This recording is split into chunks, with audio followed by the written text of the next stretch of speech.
नमस्कार मंडळी, आज टिफिनसाठी बनवला होता वाफेवरचा लाल कोबी। टिफिनसाठी अतिशय झटपट ही भाजी तयार होते।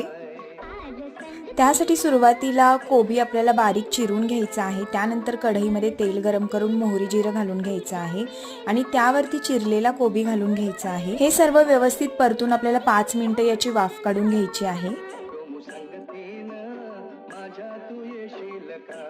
5 मिनिटं वाफ काढून झालेली आहे। आता याच्यामध्ये बारीक चिरलेला टोमॅटो, हळद, हिंग, कांदा, लसूण मसाला आणि चवीनुसार मीठ घालून घ्यायचं आहे। हे सर्व आपल्याला परतून घ्यायचं आहे आणि पुन्हा एकदा झाकण ठेवून 10 मिनिटं भाजी वाफेवर शिजू द्यायची आहे। साधारण 10 मिनिटांनंतर आपली वाफेवरच्या कोबीची भाजी इकडे तयार झालेली आहे। रेसिपी आवडली असल्यास व्हिडिओला लाईक नक्की करा। पुन्हा एकदा भेटूया अशा छानशा व्हिडिओमध्ये। तोपर्यंत बाय बाय।